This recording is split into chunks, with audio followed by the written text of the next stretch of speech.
Today on Beyond the Design, we welcome the brilliant duo behind Curated Nest, a full-service interior design firm known for turning houses into deeply personal homes for modern families. Meet Lina and Erin, two powerhouse designers, business partners, and mothers who have built a brand defined by elegance, function, and the kind of livable luxury that grows with you. From New York City to Greenwich, their influence continues to reshape how we think about style and family-friendly spaces. This is Beyond the Design, and these are the creative minds behind Curated Nest.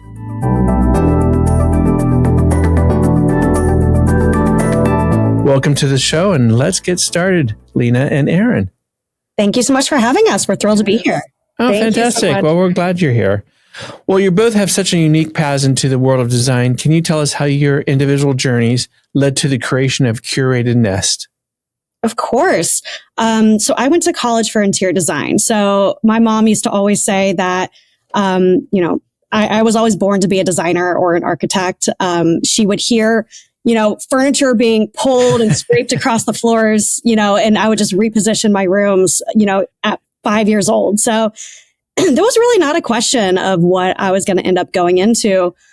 So I went the full route. I did a 4-year program for interior design, worked at other firms, got my experience, learned what to do and what not to do, both very important learning aspects. Absolutely. And I started my own firm before Lina in 2008, learned a lot along the way, and grew something completely different once we joined forces, and can't look back. I mean, it's been amazing.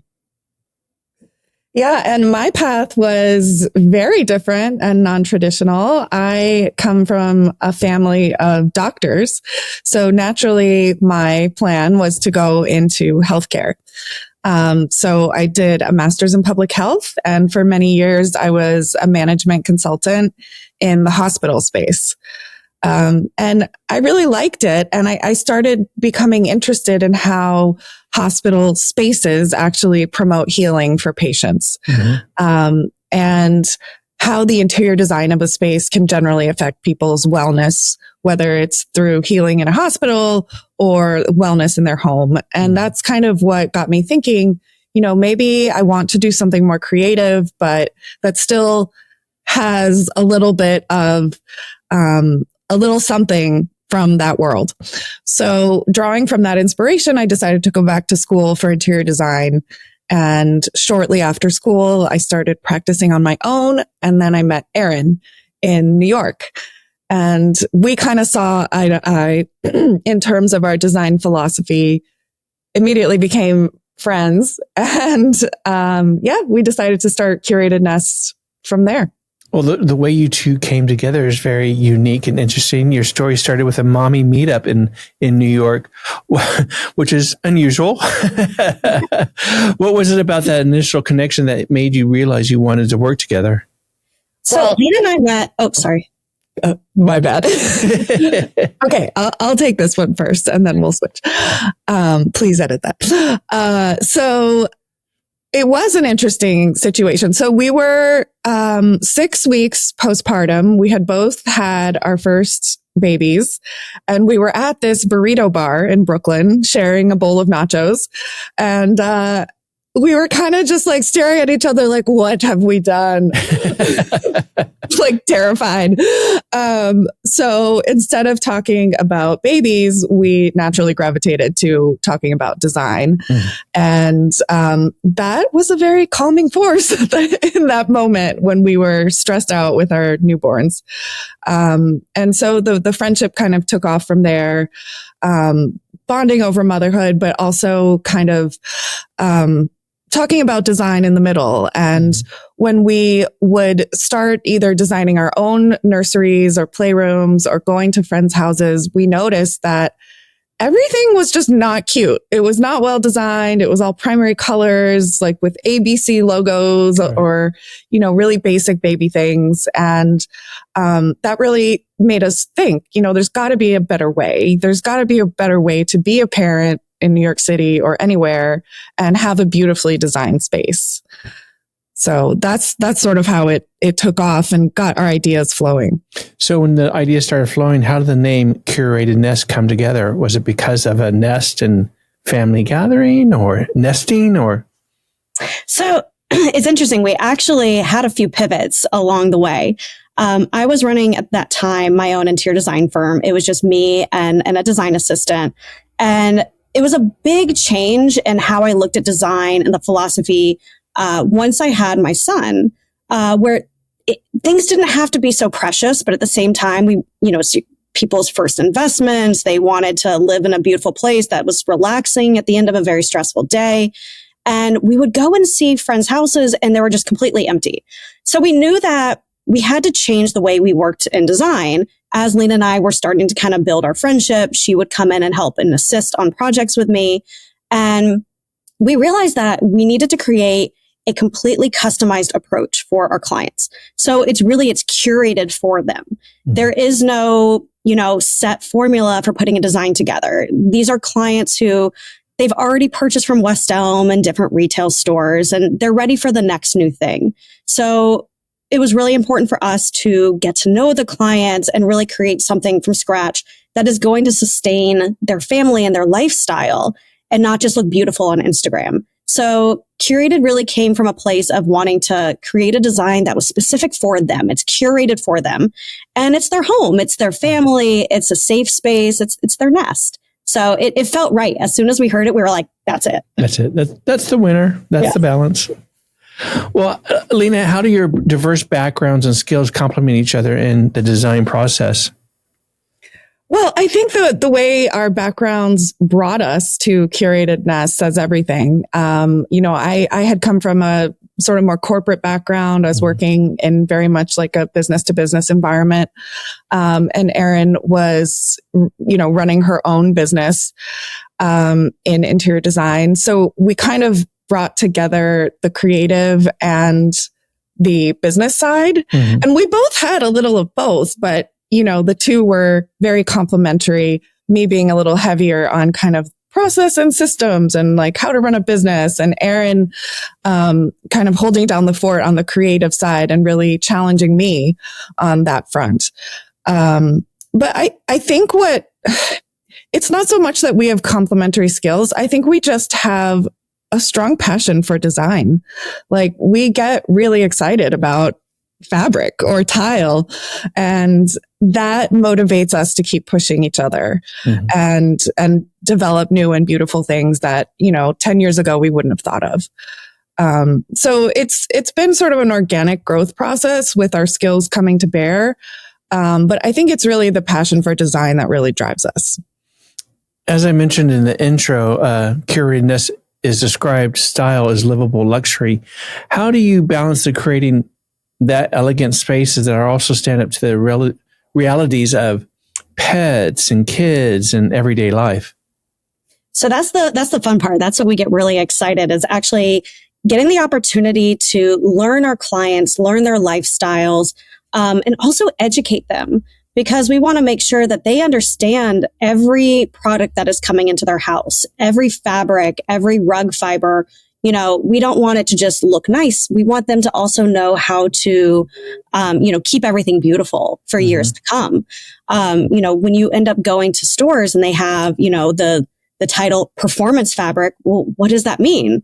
Lina and I understand, that there's durability and there's cleanability, but those are two different factors.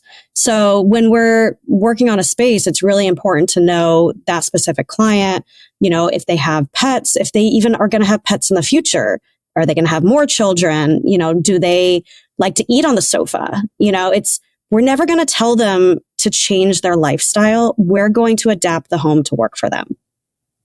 Absolutely. And I think, livable luxury to us also means you can have nice things when they're thoughtfully designed. Like that's literally, those words are on our website. Mm-hmm. And that is how we're approaching every project. And I think for me, coming from a different background, what I love about design is that it draws on problem solving, like, okay, the problem is customer A loves eating on the sofa. Great. That sounds awesome. So now how do we solve for that? So we're going to give them a sofa that they can easily clean. We're going to give them a rug that can be easily vacuumed. So you're always kind of solving these little problems and figuring out a way to make it absolutely stunning. Now, how does the process start with you? Is it with a client's lifestyle and interview and their preferences? What is the process that you actually kind of incorporate into understanding their lifestyle and what their wants are? And does it fit? As we know, sometimes in the industry, we get these pictures like, I want this. Well, that doesn't fit your lifestyle. You know, you have kids, you have dogs, and you can't have white furniture everywhere. Doesn't work. So how's that process work for the team? So we take a lot of time in the beginning to really explore and understand, is it a good fit for the client to work with our team? Mm-hmm. We are not a small firm. We are not a designer and assistant. We have 10 people who work with us, and we're fully outfitted for a full service design company. So we take a lot of time in the beginning, starting with a questionnaire to just learn about their lifestyle, you know, how long they've lived in the house, what works and what doesn't, just kind of the basics. So that way, then when we get on a call and talk through in more detail, they at that point have received a packet about how we work, you know, specific FAQs, an investment guide. You know, everyone's always surprised, including us, you know, of like how everything adds up, and even understanding, you know, what quality are you looking for? You know, we want to make sure to tackle that from the beginning. And realistically, not everyone is educated. So I think it's really nice to have the transparency to, you know, have an open conversation. We never want to overly sell on our services. We want them to value us, and we want to respect them. So it's a mutual interview, if you will. And then if everyone is on the same page, then Lina and I will go out and meet them in person. And it's interesting. We always tell them, like, do not clean before we show up. We want to see exactly how you live, because as Lina says, we're problem solvers. We love that. So we want to see what works and what doesn't. So that way we're not just making the house look pretty, we're making it functional. Mm-hmm. So all of these aspects are incredibly important. And we want to make sure that as we're guiding them through the process, that they're going to be happy in the end and not feel like, you know, it was either too much or too little for them as the output. You know, we strive to have like great relationships with all of our clients. Yeah. And I would say once we begin a project, that walkthrough, that interview of the client is very important and very detailed. So we're not just asking about the aesthetic side of things. That of course is very important, but we're also asking them, you know, what does your morning routine look like? Like, walk us through it. Walk us through how you come in the house. Are you carrying a lot of stuff? Do you have sports equipment with your kids? You know, we're really going through the house and kind of operationally walking through how they experience the home and asking them, okay, what are your pain points? What's not working here? A lot of times it's storage related or containing clutter, toys, art supplies. Where do I put my kids' artwork when it arrives from school? Right. And sometimes we have to be brutally honest with them. And when they show us that picture of the all white home, but that's not going to work for a family with 3 kids and a dog that, you know, likes to have movie night with popcorn and whatever. We do have to be honest. So sometimes we have to be the bad guy. But allowing that time up front in the project to really get to know them and how they live, gives us that luxury. So, I mean, going through that process really identifies what the problems that we need to solve. Well, Erin, you mentioned that you're not a small firm. You have a staff of 10. Is that correct? Mm-hmm. So you're a highly collaborative team. How does that structure enhance your work? And what sets it apart from the traditional lead designer model? So before I met Lina, so like I said, I had a company of just me and a design assistant. And I've also worked at other firms where it ranged from, 3 people to, 40 people, and you had trades working in the same building. So I was able to really look at the different models that are out there. And there's no 2 firms that are exactly alike. True. And so the big thing with Lina and I is we never wanted to have a branded style. We don't want to hold ourselves to one look where it's just copy, paste. Our aspect for our company is a philosophy, which is livable luxury. So when we talk about, how we wanted to scale our company, we really feel like we work better as a team. Everyone brings something to the table of all different backgrounds. A lot of us were career changes. Even the difference of had I never met Lina, kind of looking at like, where would I have been today different than before? It might have still been me with, one or two assistants. And I never probably would have developed the systems and processes that Lina brought into play. We have operations manager, we have a procurement director, we have design assistants, project managers, senior designers, like everyone is a part of the design. So we really explain to our clients, like you're working with Curated Nest. You're not working with Erin Interiors. So we want to make sure that they are also comfortable with the fact that they're working with all of us. We're all collaborative, and we're all passionate about what we do. So it's a wonderful team, and it makes Mondays like very, very happy because everyone loves, design. Like we don't hire people that don't have the passion. You have to have the passion to do this job. True. You really do. It's not an easy industry to be in. It's not. And especially with residential, you're designing people's homes. That's the most personal, relaxing space for them. So, we want to make sure that, they want to work with us just as much as we want to work with them. Right. Were you going to say something, Lina? Oh, no, I was going to say, it's so many moving parts and the whole profession is so detail oriented. Mm-hmm. You could be off by an inch and ruin the whole kitchen. It's something that you really have to work hard at. The hours are long and sometimes there's frustrations because you're working with a lot of exterior factors that you can't control, like shipping companies, or, you can't always control your trades and people who are on the renovations or remodels. So it does take a lot of motivation and dedication to be in this industry at all. But I would say our firm, I think, is very good about celebrating our victories together and enjoying the good moments and like injecting a lot of that passion and joy into our day to day. And also what we really learn from, going through like the hiring process is no two people and their backgrounds are alike. So even if you went the full design, college approach, some schools, they really honed in more on like millwork and architectural, and then others were more, fabrics and finishes. So it's very interesting when we bring in a new employee to be like, what is their focus going to be? What is their passion?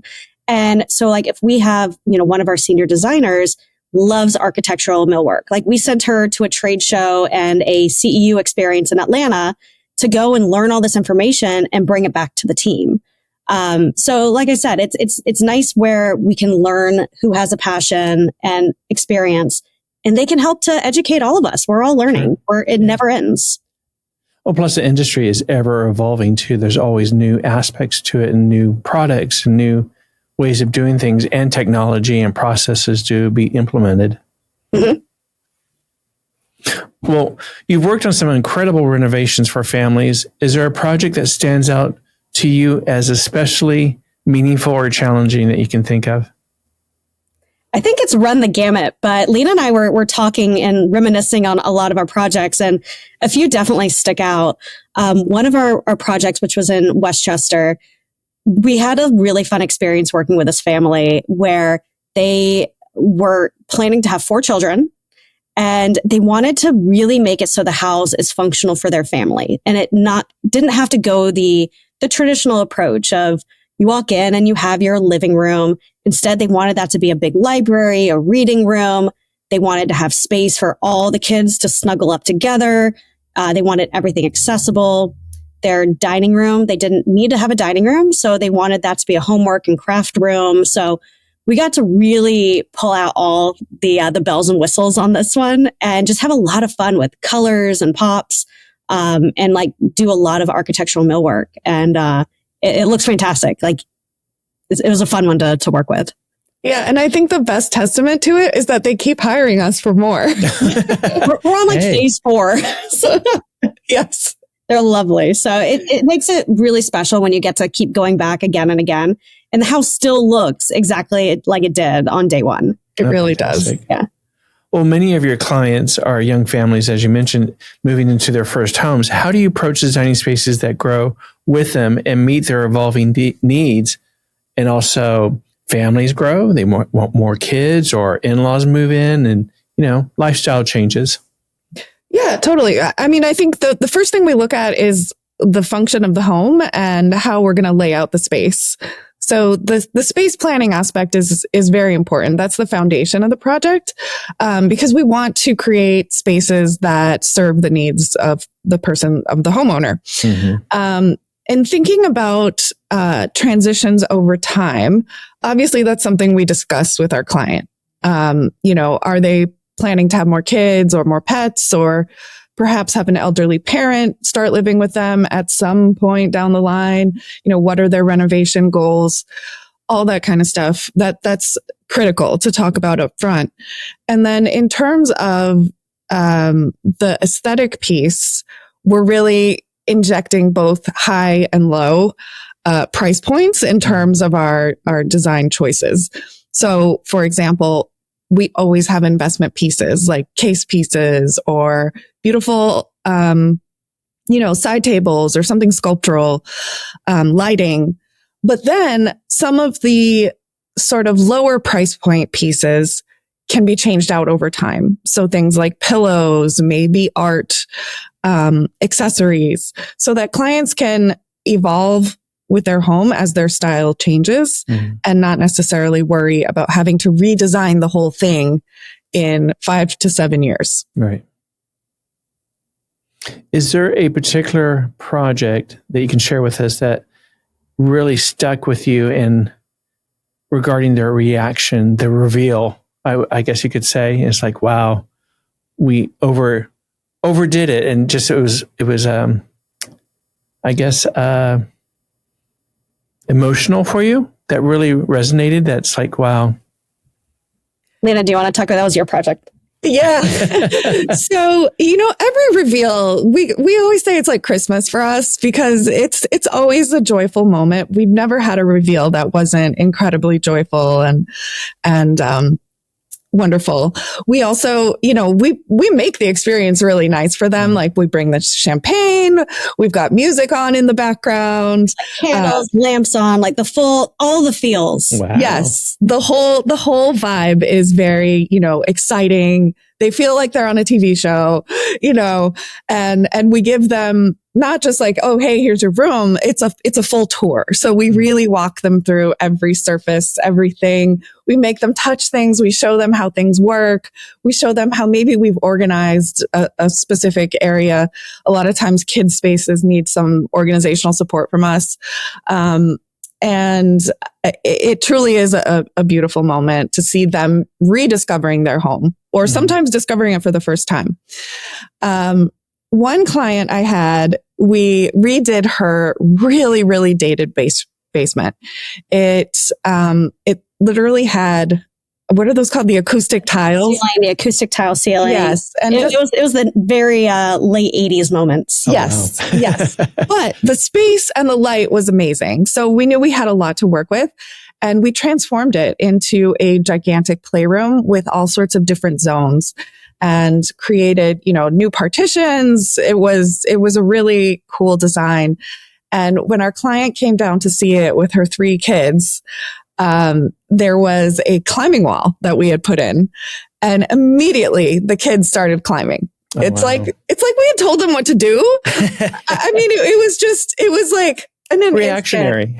Yes. So it was really cool to see the kids just start using the space the second we showed it to them.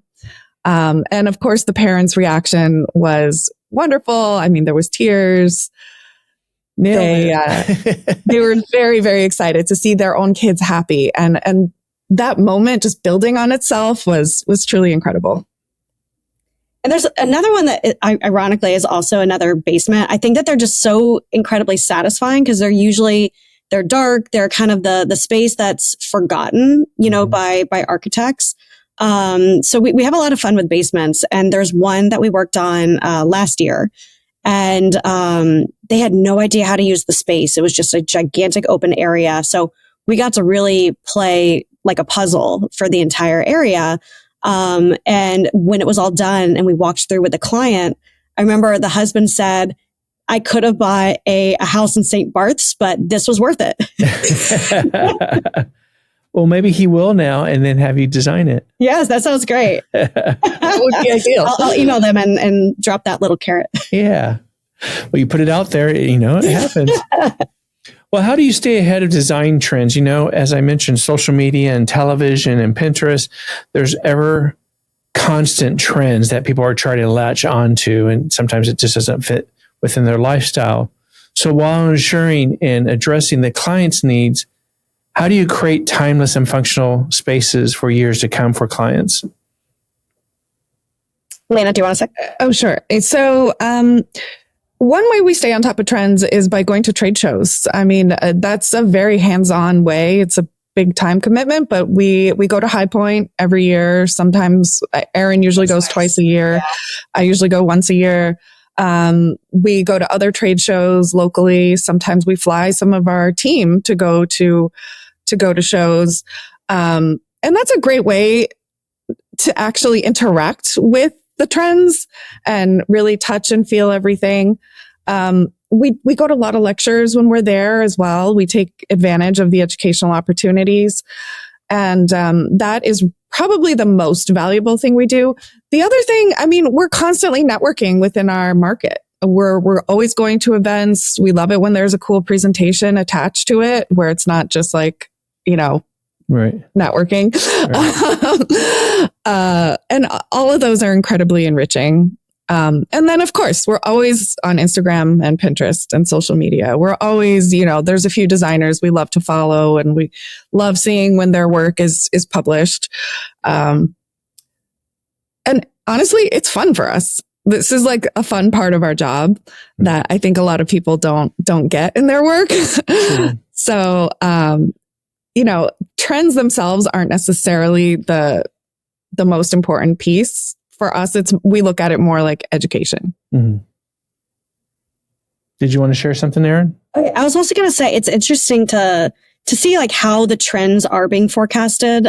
We have a lot of fun with that as well. I think fashion comes into interior design and vice versa.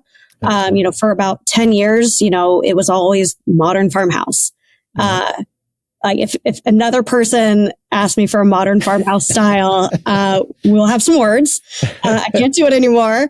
And it's interesting to see how, while one style develops over a period of time, it's going to adapt, and it's not going to be a drastic, black and white change.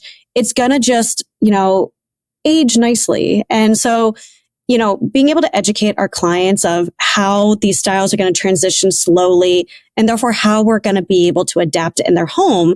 So that way they're not feeling like they're picking something that's very expensive and very trend specific. Mm-hmm. Like we get a lot of fear from clients to be like, if I'm changing out hardware, everyone had that fear of the polished brass, that they grew up with in their house that then transitioned to, satin nickel, and then to chrome. And so it always has little changes, but we all have our triggers.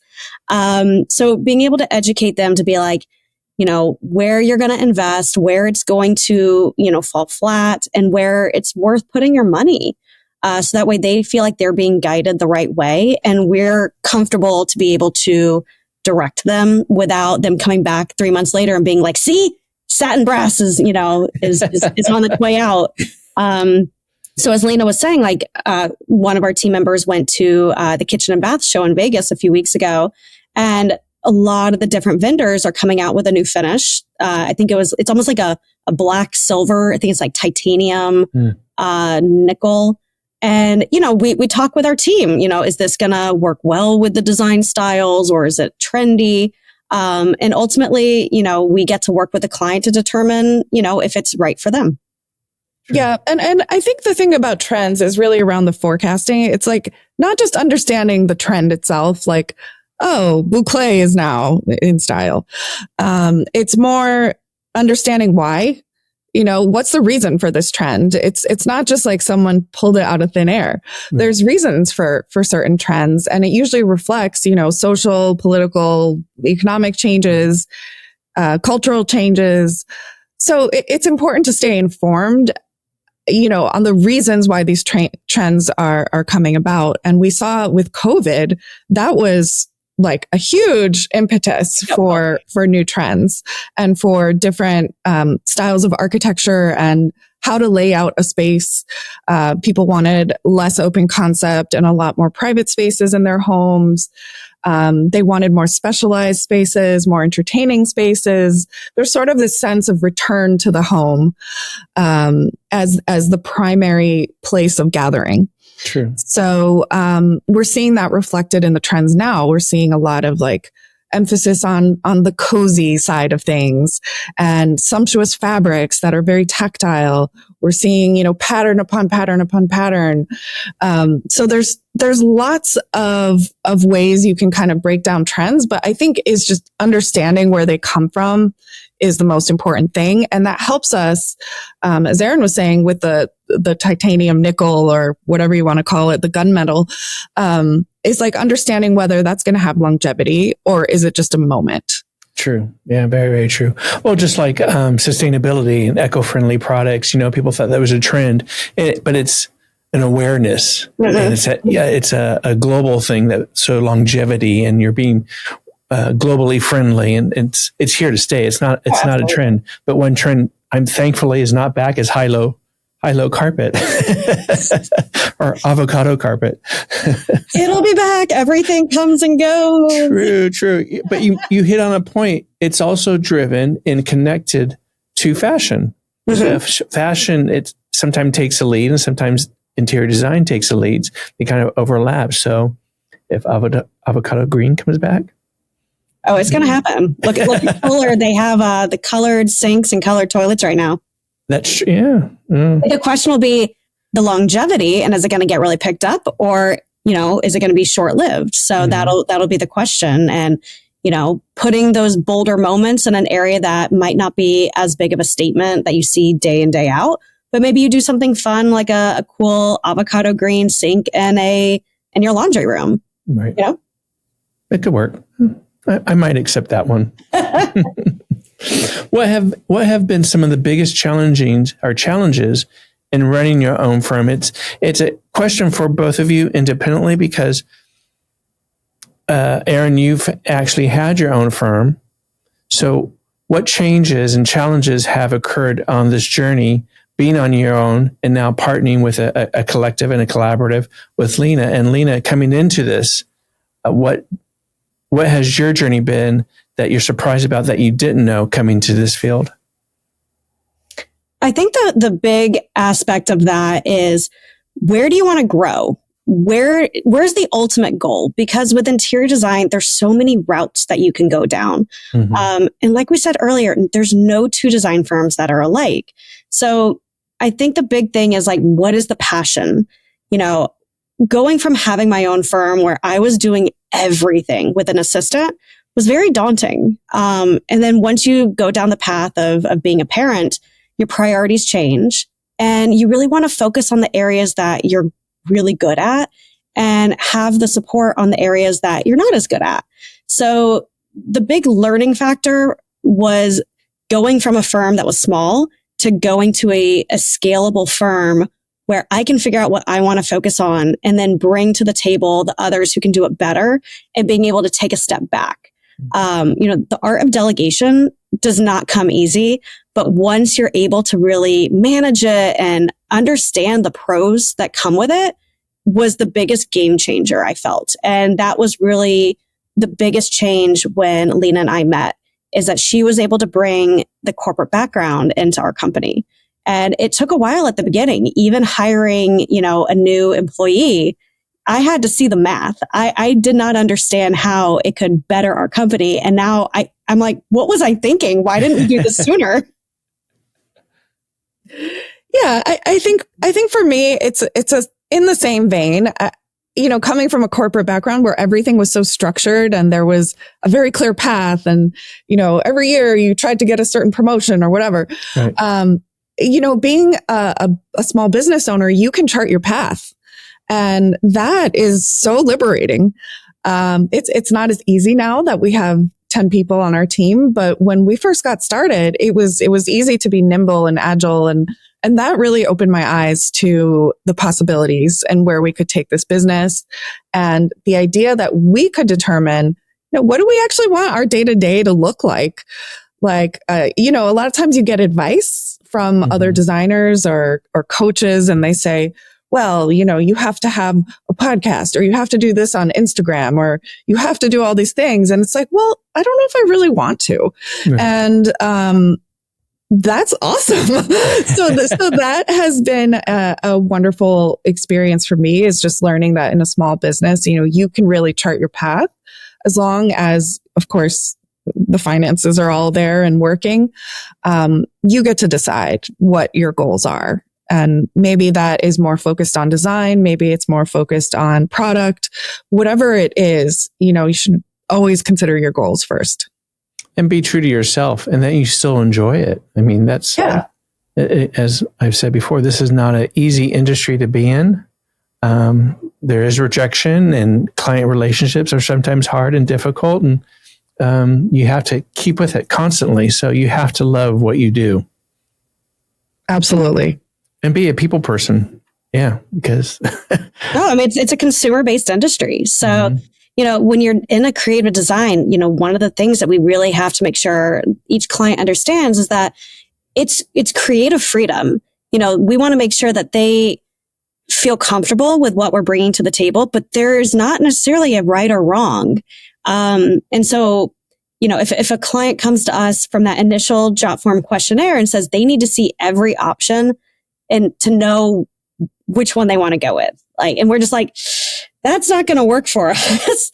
And we're not going to be the right fit for you, because they need to trust us to, bring maybe 2 options to the table, that we've then narrowed it down from, 100, and be like, here's the pros and cons of each of them. So there's a lot of, personalities that might not mix with us. And we have to know from the beginning that they're going to allow us to kind of step in, and that we're going to also listen to them. And we want to make sure that there's trust there. Because it's their personal home. We want beautiful photos, but we also want to make sure that they're thrilled in the end. What advice would you give designers looking to build a firm with such a unique approach to client care and collaboration? I would say, I have a lot of advice, but again, it goes back to sort of the challenge and the surprises. It's really start with your goals and then work backwards from there.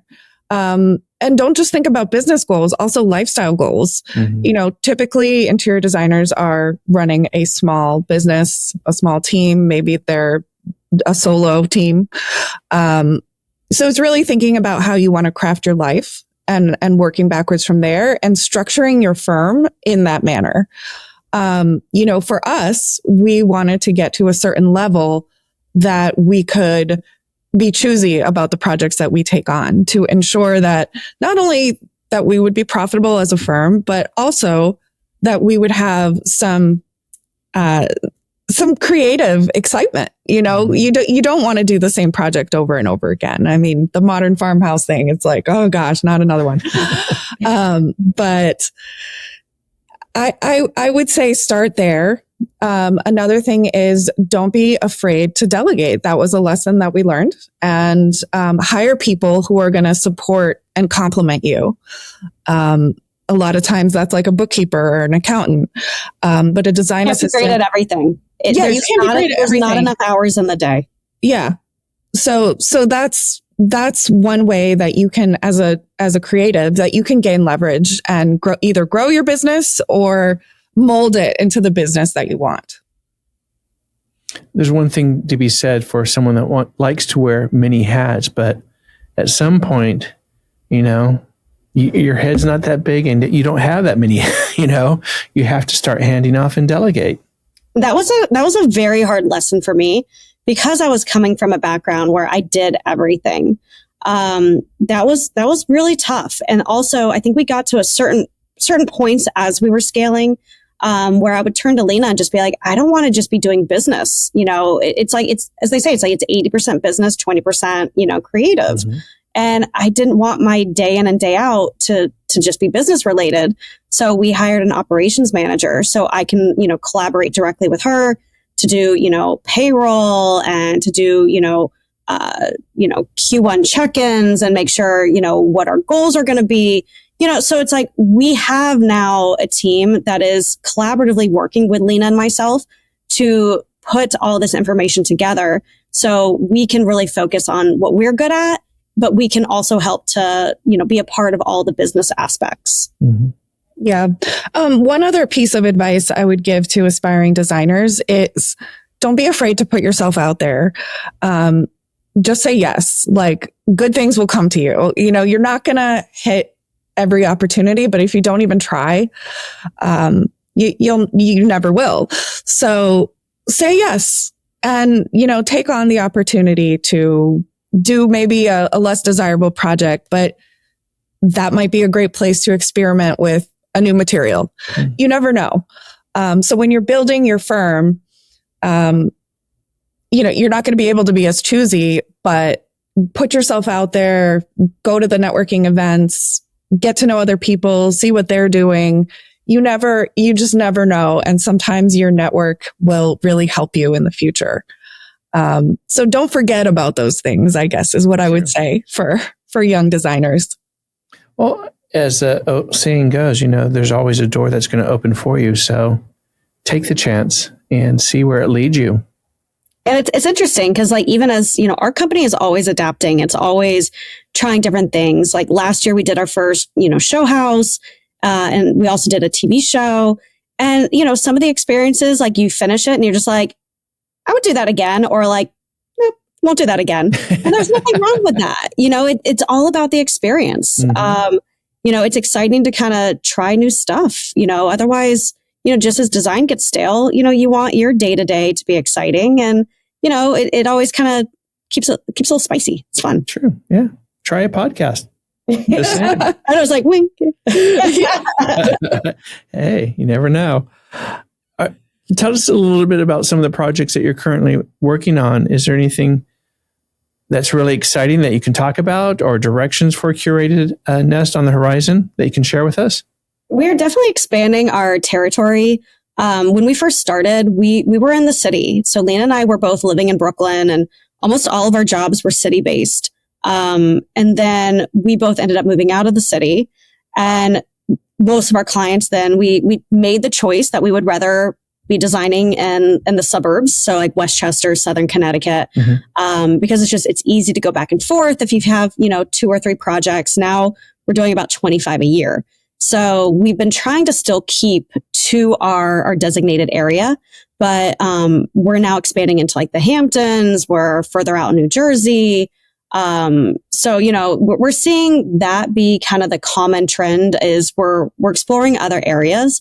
And also the houses are substantially bigger, which is really fun because that allows us to really look at new vendors, full customization. Starting out, we were like low to mid level, I'd probably call it like West Elm was like probably like, 50% quality wise, what we would pick, because we were starting with young families that were, just starting to break into, their first big spend.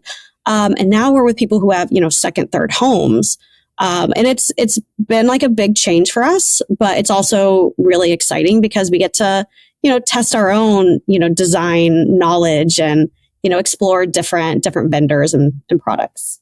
Yeah. And I would also say for us, like the scope of our projects has increased, not just the size of the home, but also the complexity. So sometimes we would be doing like, okay, a built-in here or there. Maybe we're giving a kitchen a facelift, but, full guts. Now we're doing full guts, full remodels, new builds. I love a good new build. They take a long time, but they're worth it. Right. And, and we're doing also more, complex and refined finishes or interior architecture. So I would say in terms of directionally, we are growing in terms of scope and territory. But we're also looking into other opportunities like product design. That is something that Erin and I have always dreamed of. And given that we are working with more and more vendors, we would love to develop a product line or have some sort of licensing in the future. Fantastic. What inspires and motivates both of you creatively?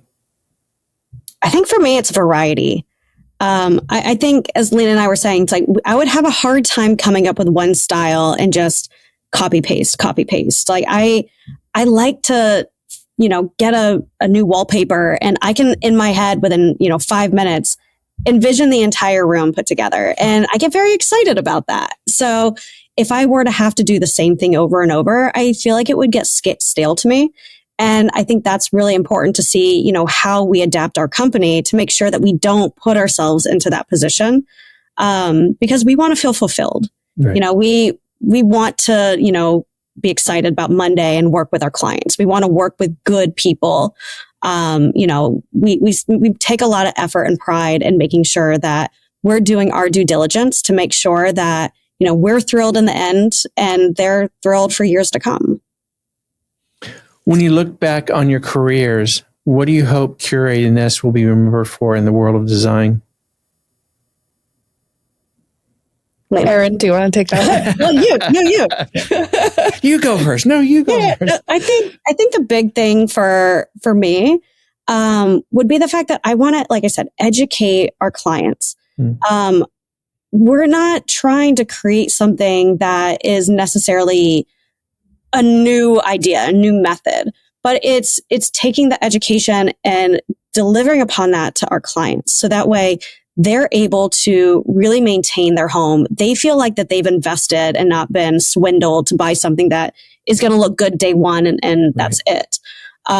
We heard time and time again from friends when, they hadn't done their house yet, like, when our kids are older, we'll design our house. We'll invest when our kids are older. And then we're like, why? You're buying a beautiful home. You want to start entertaining. Like, you can do this now if it's thoughtfully put together. So I think the big thing is we want to really educate so that you can feel like you can invest. And it's not just for later, because there's always later. Your kids are going to only be getting older. You want to start living in the now. And I feel like that's the big thing that we really want to educate to people. Yeah, I would say, I guess from more of like a business standpoint, I would like to be known like regionally as the number one design firm for livable luxury and family-friendly design. I want people to come to us specifically because they are looking for that and they have an appreciation for the philosophy. So that is something that we work very hard in terms of our branding and just the experience that we deliver to our clients. It's very much a high touch concierge level service. And we want people to talk about that and share that and come to us for those reasons. So each of you can answer this one separately. Favorite family-friendly design material? Ooh. For me, I'd probably say Krypton fabric. So Krypton fabric, it usually has a coating. It was previously made for hospitality, and like for healthcare. So it would typically feel like a vinyl. It felt very plasticky. It was a lot of times like doctors' offices. And then later it was adapted onto other fabrics in residential, where now you see, videos of like pouring red wine on top of fabric and it just bubbles off. To me, I think that's been the biggest game changer. Just because, like I said, if a client wants to eat on the sofa, they can. If you're going to want to smear avocado all over it, probably don't go with white, but it's not going to get destroyed. And I think it gives a little bit of freedom to them that they can really live in their home. Yeah. See, healthcare coming in for the win. I love porcelain. I think it's a great product. It's come a long way. We've used it a lot in terms of flooring. A lot of so porcelain is a material that essentially it gets printed on. And the quality of the printing has really improved in the last decade. So now we're seeing porcelains that really trick the eye and they look like natural stone. So we'll use it a lot in high traffic areas for flooring. It's very easy to clean and people love it. You can also fabricate it into all sorts of furniture pieces or sinks or backsplashes. I mean, whatever you can think of. So, it's a very cool material, in terms of, in the spirit of giving advice to other designers, I would say make sure that your fabricator is very high quality and understands how to work with the material, because it's a high skill level that's required, to cut it and shape it and everything. But once you get through that, it's worth it. Right. Dream renovation project. Ooh. Let's see. I think for me, I love historical architecture. And so I think for me, it would probably have to be a renovation on like a 1700s farmhouse that they then want to adapt to modern living, but maintaining all the historical pieces. So, all the reclaimed wood would be maintained. Anything that's broken, a replica would be made in its place. I cannot stand when I go onto Zillow and I see a beautiful historic home that then was modernized and does not feel like it's in keeping with, the historical upkeep. I firmly believe that if you are buying a historical home, like you're just a caretaker, right? Like you're there to just be a part of its life until the next family. So I'd say my dream renovation would be being able to restore historical property. I think that'd be awesome. Okay. So Erin talked about architecture. I think for me, it's more on like the wellness side of things. So to me, the architecture is less important in terms of my dream renovation. It would be more like I would want to design a home that really incorporates nature and brings the outside in. There's a lot of biophilic elements. We love decorating with plants. Neither of us has a green thumb, but that's okay. Work in progress. I love the cool architectural projects that are like, oh, it's like built into a mountainside, and then the stone that's used on the facade is made to like match the natural landscape. I think that's so interesting and cool. It's something that's very difficult to experiment with if you're doing a renovation, but that just sounds really interesting to me. I think there's a lot of ways you could go in terms of improving people's experience in their homes, whether it's around wellness or just, general like efficiency of movement throughout the home, the circulation. I love the idea of kind of putting that front and center and really bringing nature to the forefront. I asked both of you where you get your creative inspiration and motivation. What's your go-to source for inspiration? I'd probably say Instagram, I think, is the freshest, because they just make it so easy to put up images from recent projects. Mm-hmm. Magazines, those projects were probably done, 2 years ago, finished. True. And then they were in process for probably, 18 months, 2 years before that. So I would probably say Pinterest, where people have snapshots, if they're showing, a look behind the scenes, reels of specific projects where you're a part of, the experience and seeing everything come together. I think that's really inspiring. It's really nice to even learn from other companies, like we always call it like the womp womps, like what works and what doesn't. And because we're always learning from one another, and I don't need it to be perfect and pretty. And, you won't really see a lot of pictures on our Instagram, our website, where we're like flowy hair in the background. It's like, it's real. Like we are all a part of it. It's not a glamorous industry, from our standpoint. So I always love seeing the different companies online where they show the real, because I think that's just important to show everyone that it's like it's not all pretty, but that's okay. If you have a passion, it's worth it. Yeah, I agree. I think Instagram is the number one source, but beyond that, obviously, like hotels, restaurants, traveling to other countries. I draw lots of inspiration from seeing how people live in other climates, other locations, other cultures. And being so close to New York City, it's so easy for us to, go in for dinner on a Wednesday night. Not that I do that often, but I would like to. It's aspirational. But I love going out to dinner where there's like a cool restaurant in a hotel, and then you can kind of see both. How they design the lobby and the restaurant, and how does that experience feel? What is the emotion they're trying to evoke? So that's definitely a big one for me. And I will literally travel in general. I think like Lina and I have like a lot of fun, like researching hotels whenever we're going anywhere. Yes.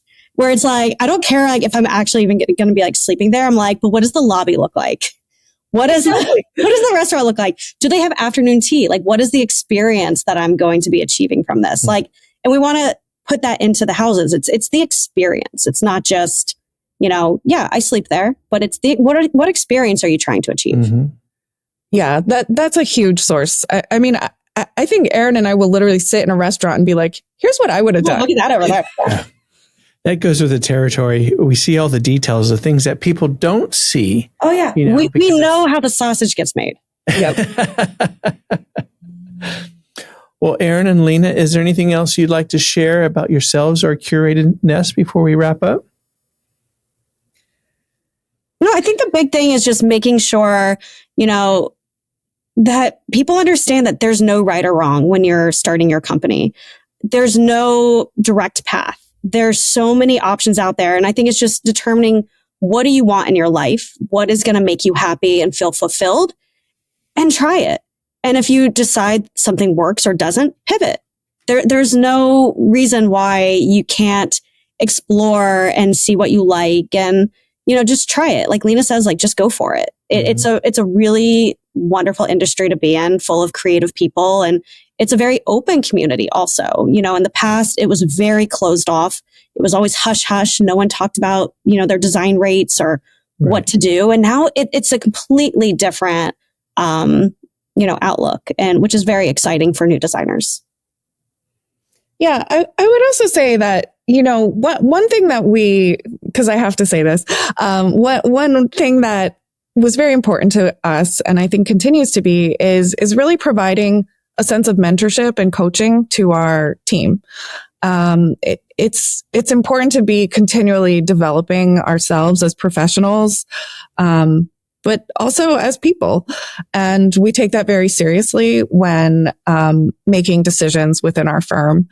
So, to all of you aspiring designers who are looking for a job, I think we've created an incredible workplace, and I'm really proud of it. And that does speak to the idea of the design industry definitely opening up and creating more community. And it's been really wonderful to see that change over the last 10 years. True. So, something that we look to contribute to in terms of our legacy. There's no, no secret sauce anymore. I think that was part of the close off, that, there's a secret, ingredient that they do. It's like, no, you just have to be true to yourself and your brand. Yes. Mm-hmm. Well, I want to say thank you. It's been a pleasure to have you both on the show and taking the time and sharing your story and your journey. And much continued success to you and Curated Nest. Thank you so much. It's been an absolute pleasure. Thank you. Lina and Erin prove that great design is never just about what looks good. It's about what feels right, what functions well, and what reflects your story at every turn. With heart, clarity, and creativity, they've built a brand that celebrates both beauty and real life. A huge thank you to Lina and Erin for sharing their journey and insight with us. If you enjoyed today's conversation, be sure to subscribe, leave a review, and follow Beyond the Design for more incredible voices shaping the world of interiors. Hi, you're listening to a Pod for Good Media Network podcast. We are a network that provides podcasting production services and a supportive community in which podcasters can thrive. If you're a podcaster local in the Tulsa area, we would love to have your show on the network. If you are interested in starting one, we would love to help you get started. Find us online at podforgoodmedia.com and fill out our Pod With Us form. Happy podcasting.